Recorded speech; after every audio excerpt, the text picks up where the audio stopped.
If I could please have everyone grab a piece of paper and pen to take a moment and write down your definition of self-love. Good evening, Mr. Toastmasters, fellow Toastmasters, and honored guests. Self-love has been a long journey of mine. To learn how to love and see for who I am. To not distance or shame myself for my flaws, but instead learn and grow from them in order to become a better person for myself and for those around me. When I first began to realize that I was undervaluing myself was after my breakup back in 2017.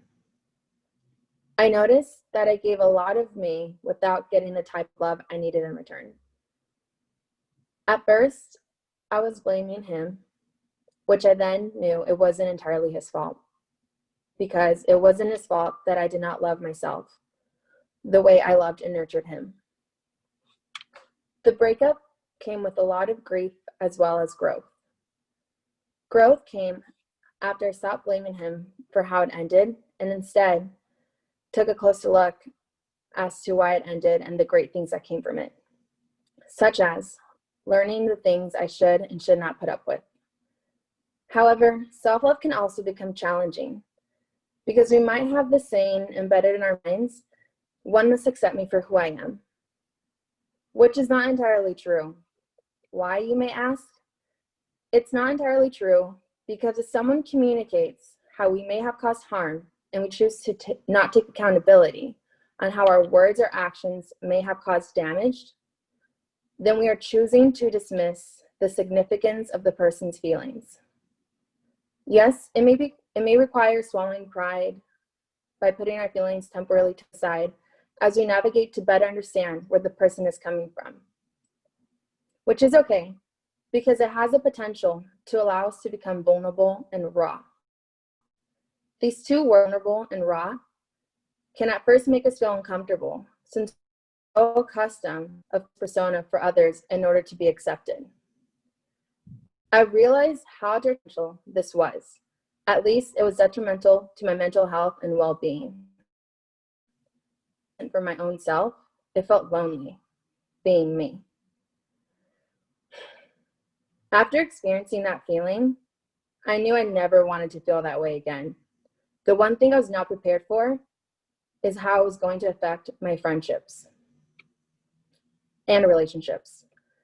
I'm no longer putting others before me. Instead, I'm doing my best and put my energy into the people and things that uplift me, add happiness and love in my life. That is why I separated myself from all I have ever known, which allowed me to see the full picture.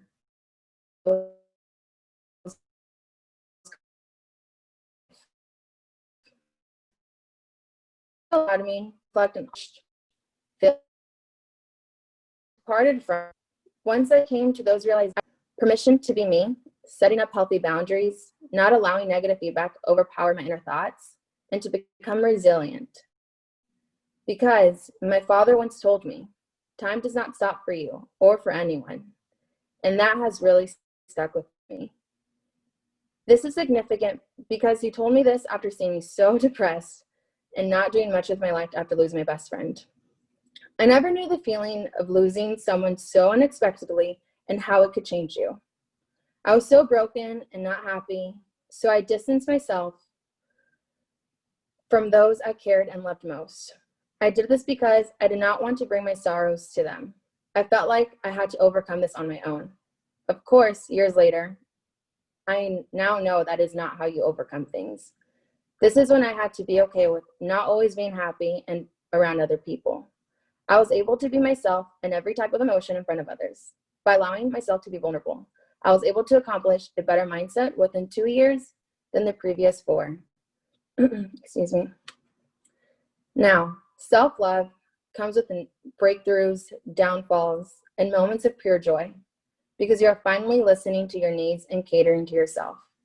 It may sound selfish, but it has helped me in my journey to become a better person for me, for my family, my friends, my partner, and to apply into new relationships. So continue to stay true to you, learn from your mistakes, and continue to spread all the love and knowledge you have acquired to make a positive footprint on this planet. And this recent podcast that I listened to about leadership, it really spoke about gratitude, to be grateful for the things that you have accomplished, express gratitude, but to always demand for what you deserve, because at the end of the day, you have put in the work and you have to acknowledge that in order to show yourself that you are worth the things that you have acquired in life. So at this very moment, if you can please put up what you have written as your own definition of self-love, so everyone else can see how they show themselves love, and maybe you can learn from other people this way. Yeah, so if everyone is able to do that, it'd be great. I don't know if anyone did it, but yeah. And that is the end of my speech. Thank you so much, fellow Toastmasters and guests. That's mine. Yeah.